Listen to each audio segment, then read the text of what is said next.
It's weird how there were 2 live-action Spider-Man TV shows and we never talk about them. Like a whole television series with weekly episodes about Peter Parker's adventures, and the other show too. I often see people attribute the Raimi trilogy and Tobey Maguire as the first Spider-Man, but Nicholas Hammond had that record beat by decades. I mean, yeah, it's pretty old. It was even getting pretty old back then. But we're nearly 50 years out now, and I think it'd be fun to take a refresher on the original Spider-Man that first brought the character to life back then. I've never seen either of these shows before, and since I've reviewed every other Spidey TV series, I think it's only fitting that I get these into my brain too, for the sake of completionism. Plus, Spider-Man videos always do really well, and I have bills to pay. Hey, you mooks, I see how many of you watch these versus how many of you are subscribed. Come on, just click the button. You know you wanna. How about this? When I get to 500,000 subscribers, I'll review all of the movies. People have been asking for that one forever. And I've got some steaming hot takes for that one. I'm making a commitment, I'll really do it. But enough salesmanship. Let's strap ourselves to the bottom of a helicopter, drop from the sky directly into our giant panther robot, and get down to business. What was so unique about the Spider-Men of the 70s? We're introduced to the Peter Parker of this world as a college student working at the Daily Bugle to pay for his schooling while he tries to get his PhD. I know we're skipping the high school stuff already, but by that point in real life he'd been in college for a lot longer than he was ever in high school, so they were just sticking with what's more current. For some reason, Uncle Ben is nowhere to be seen, but Peter does still live with his worried, doting Aunt May. She kinda offhandedly mentions someone named Uncle Max, who we never see, and she's played by a different actress the second time we see her, and then I'm pretty sure we never see her again. A lot of nice little touches feel right, though. He's passionate about science and works in the campus lab all the time. He's broke as a joke and can't afford to pay the courier bringing him parts for a project he was building, and he's always getting rejected for payouts by grouchy old Jonah Jameson. In fact, the original TV pilot movie has this great running joke where he keeps asking people to borrow $46 and they keep telling him to fuck off. I simply love the moment where he gets sick and sneezes during a stealth mission and gives away his position. That's a Peter Parker real life sucks moment for the ages. During a routine experiment to take care of some irradiated materials in the lab, a spider gets doused with radiation from the container and bites him on the hand. Also, that spider is magic and he's the chosen one, and it also bit a Korean girl and cloned itself, and if you eat one of the clones you'll turn into a sentient hive mind, a swarm of 1,000 spiders, and the other one grew to the size of a person and gained the ability to speak and eat criminals. But they didn't know that at the time. Meanwhile, the city is being terrorized by a criminal mastermind who has perfected the art of mind control. He places these pins on his victims, sends them to commit crimes on his behalf, crash their cars into a nearby wall, and then his men take off with the evidence and any ill-gotten goods. It's a little comic booky, but still mostly grounded in a way. Peter hears that this crook is planning to extort millions of dollars from New York, or have 10 random people he's controlled kill themselves all at once around the city. It's supposed to be New York, but it never looks or feels like New York at any point ever. I actually thought it was meant to be set in Los Angeles for a considerable portion of the episode's runtime, until they actually said New York. Peter's involvement starts as a professional working for the Bugle until he sees one of these victims firsthand and decides he needs to do something about it. There's a few great scenes of him testing out his powers and getting the hang of swinging with the web shooters he invented, and scaling really massive heights. I like how a bunch of onlookers spot him in broad daylight. And when Jonah and Robbie at the Bugle later ask what this so-called Spider-Man was wearing, he just bullshits. He had a costume, totally covered his face, couldn't tell who he was. And so he goes home and sews up his suit. I love this costume, so much that I actually own one in real life made with the original pattern and process from the Eves Brooks Spidey costumes. Zipping this thing up by yourself is impossible. The silk-screened webs and bold colors make it look just in that sweet spot of comic booky, but also something a real person could make for himself at home if he had the patience for it. Reminds me of my old suit that I made in high school on the cheap. This is one of those costumes that gives you the uncanny vibe in old photos like, wow, that's really him. Spider-Man was a real guy decades ago. To make the visibility better in the mask, they cut the white mesh material out that was in all of the Eves Brooks suits and inserted these big silver plates with holes drilled in. And I like to joke that it looked like a drain cover. But in Season 2 they have a reflective mirror lens that's actually more accurate to the comics than doing a solid white one. It's one of those things that got lost in translation for a little while. They're actually supposed to be reflective, but it's easier to just draw that as solid white. You can also on occasion see him wearing these red leather boots with the webs added on top to protect the actor's feet or just keep the bottom of the suit from wearing and tearing too badly. I'm not in love with the utility belt being on the outside, especially since he barely ever uses it for anything, but the web shooter is cool as hell and gives some preemptive Ben Reilly vibes. There's a few quirks about this particular version of Spider-Man that become apparent as you watch. He doesn't talk much when he's wearing his costume unless he's really sure that the other person he's speaking to won't recognize his voice. He doesn't quip often, and thank God, I guess, because that's better than quipping too much and being bad at it. No one's doing it like Garfield, Spidey. Hammond Spider-Man has only one functional web shooter, and he uses it rather sparingly. I can tell they were cautious about doing the stunts involving swinging because of the safety issues present, so there's only a handful of swinging scenes across the whole series. Sean Poole is a stark raving lunatic after all, God bless him. I do think the wall crawling effect is decent enough, but it's also really slow, and he often spends like 3 or 4 minutes scaling the wall, and it really eats up the runtime of episodes. Maybe they just wanted to take the time to linger on the spectacle of it all. They weren't as jaded by this kind of thing as we are now. Occasionally they'll do a nice POV shot from Spidey's perspective as he's falling off a building or something, and it's pretty ambitious considering the size of camera rigs at the time. Using a Steadicam for the opening of the original Halloween in '79 was a big deal. That wasn't common practice yet, so this type of thing is really impressive being over a year earlier. I like to think that's an early ancestor of Bruce the Gargoyle from the '90s show. Hey, nice haircut. You gotta give them props for the stunts they do attempt, though, because they have stuntman Fred Wow dangling 100 stories in the air, or crawling on the side of huge skyscrapers for real. That was just the only way to get the shot back then. Everyone just assumes that every stunt, computer generated or done in a studio where, or it's all totally safe. No. They were real. They were absolutely real. I mean, when you see Freddy climbing, up 65 stories on the outside of a skyscraper in Hong Kong, he's really doing it. It was old school filmmaking where if you want to do a stunt of a guy, swinging from one building rooftop to another, he's really got to do it. While history's either looked kindly on this series or turned a blind eye on it entirely, Spider-Man's one and only co-creator Stan Lee didn't love how it turned out. But then again, he didn't like the 90s Fantastic Four, so what does he know? Sign the petition for Marvel to release Fantastic Four in 1994. I accidentally befriended 80% of the cast and crew of the film, and I want good things to happen to them. They're nice people. The Spider-Man TV series I was very unhappy with because very often people will take a novel, let's say, and bring it to the screen, and they will leave out the one element, the one quality that made the novel a bestseller. With Spider-Man, I felt the people who did the live-action series left out the very elements that made the comic book popular. They left out the humor, they left out the human interest and personality and playing up characterizations and personal problems. On a technical level, I think they did a good job. The scenes of him climbing on the wall, in those days, they didn't have the wherewithal that they have today, and they did a very good job with that. I don't think I fully agree with Stan's assessment, though.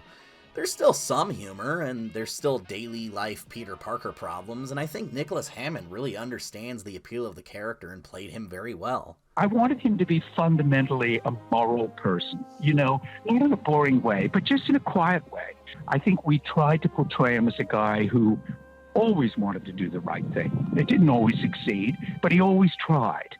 But under that suit is a living, breathing young man who's got his own problems, who's got his own weaknesses, his own frailties, and he's also got his own passions and moral compass.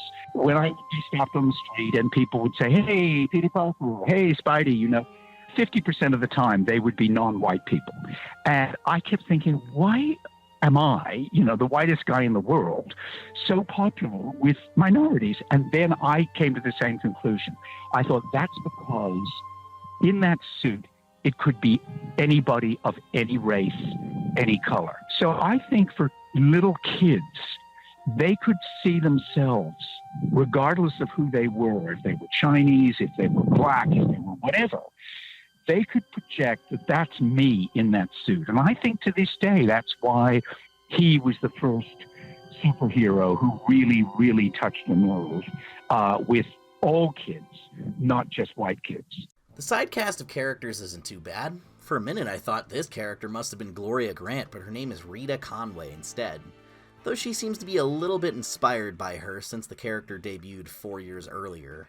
This will become a recurring theme, an original character that's kind of, sort of like one from the comics from around the same time period.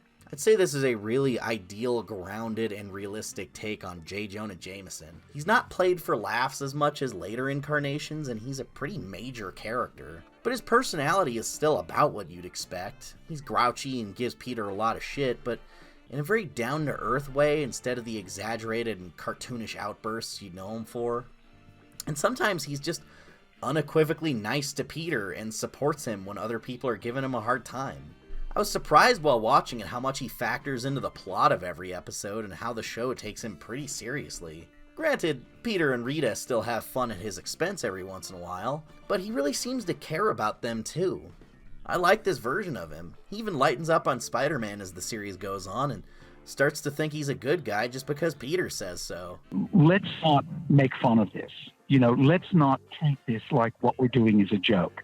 Let's treat this like he's just another character in this scene. And he's in wardrobe the way everybody else is in wardrobe. Everyone treated it like this is a drama. This is a drama like every other drama on television. But it's just a different kind of drama. In lieu of a Stacy or Watson, this show's leading love interest is a rival journalist named Julie Masters, who always ruins Peter's photos to screw with him. But she's doing it in like a rascally, flirtatious way, and they get along pretty well otherwise. They keep doing a will they, won't they thing until eventually Peter actually seems to just fall in love with a Chinese girl named Emily Chan in the series finale. And the show ends with them kind of agreeing to do a sort of long-distance relationship thing while she stays in Hong Kong to reconnect with her heritage. She's the only character in the entire series to find out that he's Spider-Man too, so that's pretty cool. The Daily Bugle cast are really central to the show, and every episode uses Peter's job as a photographer to get close to the action. He's always on assignment doing shit like interviewing witnesses, protecting his sources from the police, using his press status to infiltrate criminal enterprises, escorting political figures to get a story, or grilling bad guys about their illegal dealings. Sometimes he gets pretty aggressive and confrontational. He's got a real backbone, that Parker. And not a symbiote in sight. Marvelous. I happen to know that you stole the $10,000. I also know that you killed the Chinese schoolteacher. I know that you were court-martialed, that you spent 2 years in jail, and that you received a dishonorable discharge. It really feels like a show about a photojournalist going to the ends of the earth to document the crime and corruption in New York. But he also just happens to be a superhero, and it helps a little bit with his job. Like, the Spider-Man stuff takes a real backseat to the Daily Bugle work. Kind of like how that Daredevil TV show really devoted a lot of time to the courtroom drama and the lawyer side of the character. But I think that show ultimately balanced the two halves better. Really makes me miss that journalism element of Spider-Man, because in the comics, the Bugle stopped being important or present most of the time decades ago. He hasn't done a ton of professional photography stuff in the movies since The Amazing Spider-Man 2, and that was almost an Easter egg. The biggest missed opportunity of this series is, of course, the complete lack of supervillains from the comics. The closest we get is kind of an evil Ben Reilly in the episode about clones. One of Peter's college professors has perfected a quick process for cloning and created an evil duplicate of himself that wants to get revenge on the people in the scientific community that shunned his radical experiments. No, this character is not named Miles Warren, though that does seem to be his inspiration. Dr. Moon's clones are all naturally evil for whatever reason, so his own clone takes his place and makes a copy of Spider-Man to use as a criminal accomplice. This did come out about 3 years after the original Spider-Clone comic, so I do think there was a mild attempt to pull from that, but it's really all surface level. Otherwise, every villain in this show is squarely an original character, and basically none of them have any superpowers. They're more like Bond villains, where they're using some fantastical or sci-fi resource at their disposal to commit pretty bog-standard crimes like robbery, extortion, or political assassinations. And at one point they do kind of like a Die Hard thing where criminals take over a high-tech skyscraper while Peter's inside. He also fought a bear once. There's a whole episode where Spider-Man finds out a guy is pretending to be a ghost to trick a widowed millionaire out of her money. That's not a Spider-Man plot, that's Scooby-Doo, man. I think it was a combination of worrying that two costume characters with wacky powers sharing any scenes would be campy and evoke 60s Batman too much, considering this is meant to be a pretty serious take on the character, and because superpowered people are expensive. The budget can already barely keep up with Spider-Man's power set. Doc Ock's tentacles, Electro's lightning, or the Vulture's aerial antics were probably all just too far outside of what they had the ability to do. I think practical effects could still make those characters work in a late 70s movie, but this is television. Though I do think that they could have at least tried to do Chameleon, since he fits the show's vibe pretty perfectly. Being a master of disguise and an assassin, he would have fit right in. What was stopping them from having him fight the Enforcers and the Big Man, at least?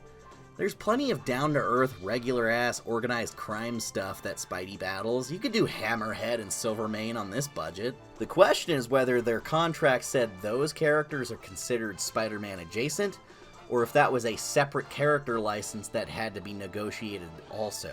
Like how the Fantastic Four movie didn't have the rights to use the Mole Man and had to use an original character that was just really similar. Don't you just love how much character rights bleeds into these things always? To the point that the characters themselves are even talking about it now? Don't be fooled by the clips we're showing here. There are long stretches of every episode with no Spider-Man to be found, and we're just showing all the clips where he does show up because that's more fun to look at than Peter in a suit and tie having dry, matter-of-fact conversations with his coworkers and business acquaintances.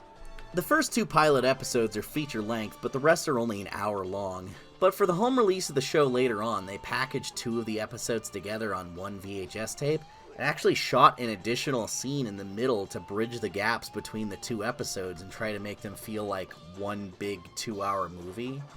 But watching them that way creates this very weird pacing where the episode just kind of resolves and then totally shifts gears out of nowhere in the middle to a different story. I don't think it was the best idea, but it was at least interesting to try it that way, and it's certainly more effort than they put into home releases of things today. The series also had an odd number of episodes, so the Season 2 premiere just never got a VHS release at all. I do wish this show was available anywhere in better quality, but it never had any kind of DVD or streaming release, so the quality is iffy on these VHS rips I found for the video. Apparently even back then, some of the show's most dedicated viewers were still pretty critical of its lack of villains and incredibly grounded atmosphere. It was successful in ratings, but CBS axed it anyway after they realized they were getting really saturated with superhero shows, since they already had Hulk, Wonder Woman, Captain Marvel, and Isis, while both those characters had to change their names eventually, and also fodder for my video on failed superhero pilots like Doctor Strange and Captain America. I understand wanting to branch out and producing more varied types of content and not being labeled as the Spider-Man TV channel, Spider-Man TV channel. There were talks about doing a brief revival in the mid-80s to cross over with the Hulk series and have Spidey show up in the black suit since that was more current at the time, but plans fell through for whatever reason. I still take that as evidence enough, though, that this was probably set in the same world as the Hulk series, which also had a Daredevil and Thor in it.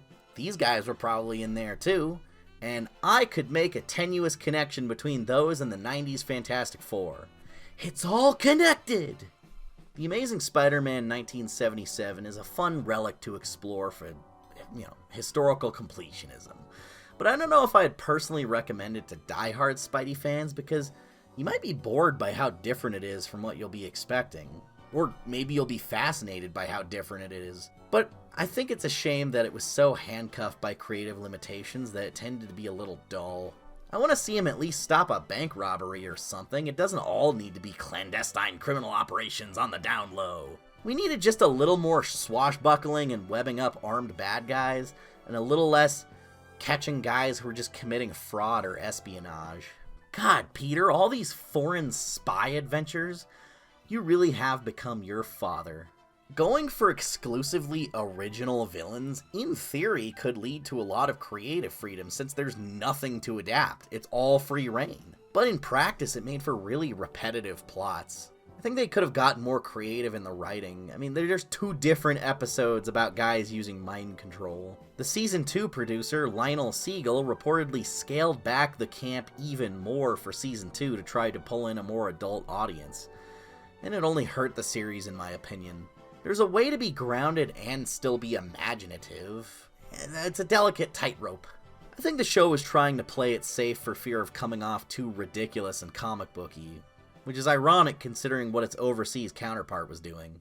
Wasn't as good as it should have been, although it wasn't as bad as it could have been. Well, I won't ask you if you have... I was supposedly the consultant, but they really didn't listen to me that much. You want a realistic, down-to-earth show that's completely off the wall and swarming with magic robots. That's right. This is a new take, complimentary, instead of a new take, derogatory, where it's pretty hard to compare it to the Spider-Man we know and love because the only thing shared between these characters are the powers and the costume. Takuya Yamashiro has very little in common with Peter Parker, so I don't really need to look at this as an adaptation. It's not like a half-assed thing where they made a slightly different version that's just the concept from the comics but with all the depth and interesting parts stripped out. Toei Company's Spider-Man TV series from 1978 is a complete reinvention, so I think it's best to just view it as its own thing instead of an adaptation of any kind. From the mind of American producer Gene Pelk. Sent to Japan on behalf of Marvel, Toei's Spider-Man is a result of them going, hey, what sells well in Japan? Well, put that in there too. Frankly speaking, these superheroes shows that were being made by Toei were commercials to sell toys. Basically, we needed toys to fund this entire project. We started sitting and looking at the plots of the American Spider-Man and said, we don't have any of this stuff. So I said, let's put them in. We need a robot. The result is a Spider-Man series that has aliens, giant monsters, giant robots that fight giant monsters, and one versus many martial arts battles. And would you believe it? It actually was pretty successful in Japan. Even if the Marvel guys back home were mostly baffled by it. Stan liked it though. And the corporate people look at me and they say, Gene, you've been in Japan too long. Nobody's gonna want this. What the heck is this? This is not Spider-Man. This is crazy stuff. And then suddenly Stan Lee stood up applauding. And he said, this is great. Takuya Yamashiro is a 22-year-old motorcycle racer from Japan. He's a pretty carefree guy, but his father is a scientist that gets himself killed by trying to investigate what he believed to be a crashed spaceship. His dying wish is for Takuya to stop the evil alien invaders that killed him, who go by the name Iron Cross Army. Led by an evil warlord named Professor Monster, Takuya ends up accidentally encountering the ship's original pilot, a sole alien survivor whose world was also conquered by the Iron Cross. His name is Garia, and he comes from a planet of people with spider-like powers, and injects Takuya with their blood to save his life from a fatal injury. Garia dies of his own injuries from the crash and leaves Takuya to save the world with the powers of Spider-Man. Also, Garia temporarily turns into a telepathic spider that gives him a tutorial on all his new gear. And then he dies. This gear includes the Spider Protector, an alien garb that wraps around his body every time he activates his gauntlet. There's the flying race car, the GP-7, that docks into the big spaceship. His ship Marveler turns into a robot called Leopardon. Not sure why it's not like a spider robot, but that's okay. Change the pardon! Also, he's a ninja. And once again, he only has one web shooter. Kinda remarkable how similar these guys look. I mean, technically they're both wearing the same suit from the same costume company, but the parallel thinking of the web shooter on the outside is interesting. There's not really any kind of precedence for that. Instead of mangling the hell out of those poor Eves Brooks costume lenses, they just modified them to look slightly more angled upward for a sort of angry look, and it fits this Spidey's personality. At some point it almost looked like they drew the black rim around his lenses with a Sharpie marker. He's edgier and crazier, but he's still a nice fella with a soft spot for protecting children and animals. He has a younger sister, an even younger brother, and a girlfriend that he comes home to every day from crime fighting. Ironically, his girlfriend Hitomi is a freelance photographer that tries to take pictures of Spider-Man and his villains for the newspaper, and Takuya just drives her around on his motorcycle. Between the two of them, you have a single 70s Peter Parker occupation. Also, her boss at the newspaper is one of the villains, but that's a secret. Compared to the American counterpart, the action is a lot more exciting, if also a lot more strange. Granted, it's got some really bizarre editing choices that I don't quite understand.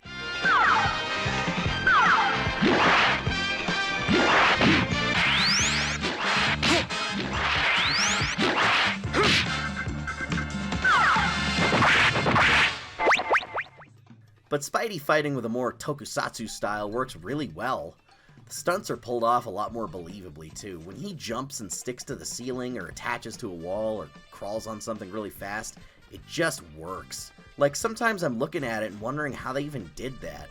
They were incredibly creative with how they used ropes and stunt wires to cleverly bounce Spidey around an environment. The American series did a little bit of that, but I think it was better executed here. This guy really moves like Spider-Man without the use of CGI.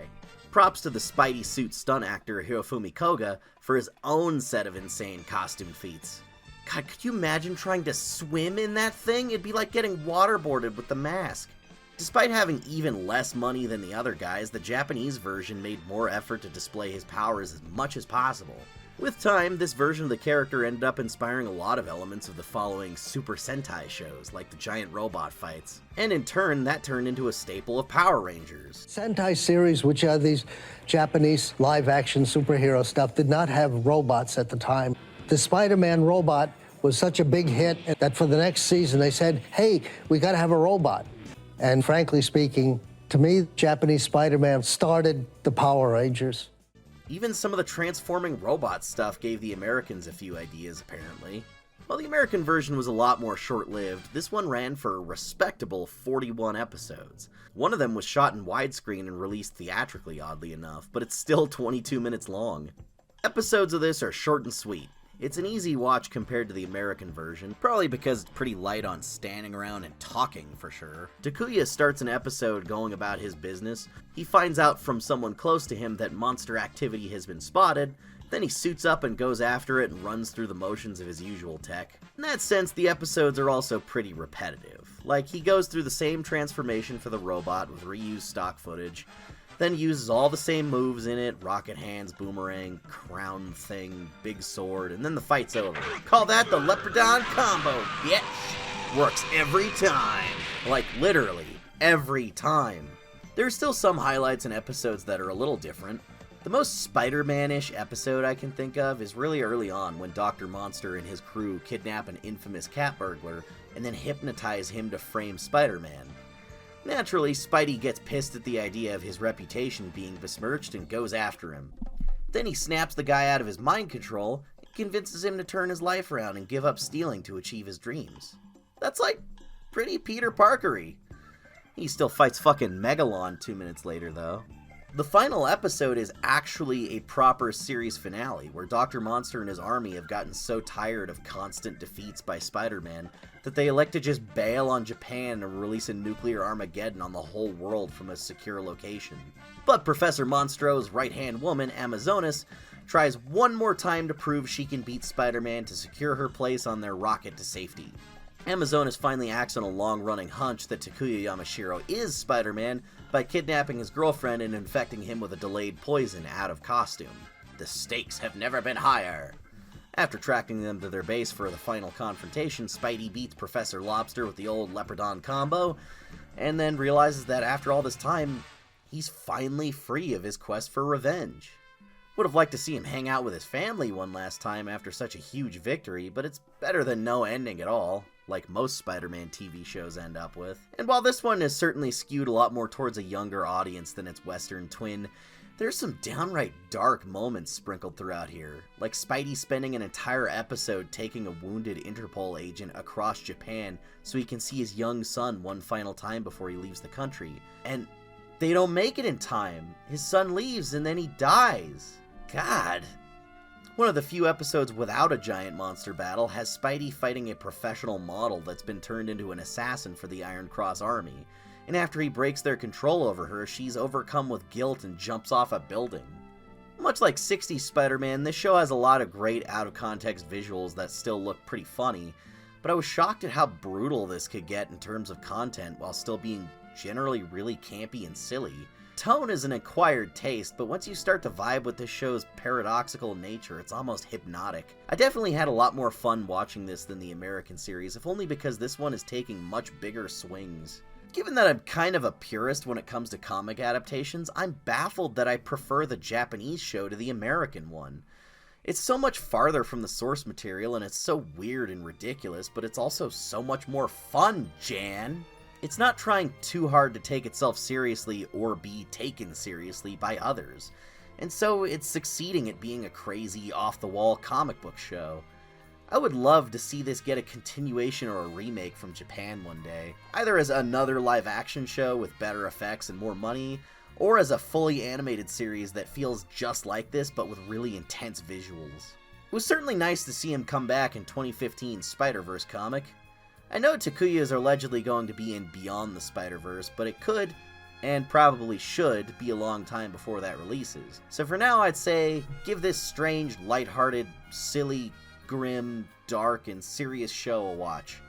It's a confusing blast. I guess the lesson here is that not adapting the comics at all and doing something totally new but just as silly can actually be a lot more entertaining than a half-assed adaptation that's ashamed of its source material and makes it boring and realistic in the name of being more marketable to a bigger audience.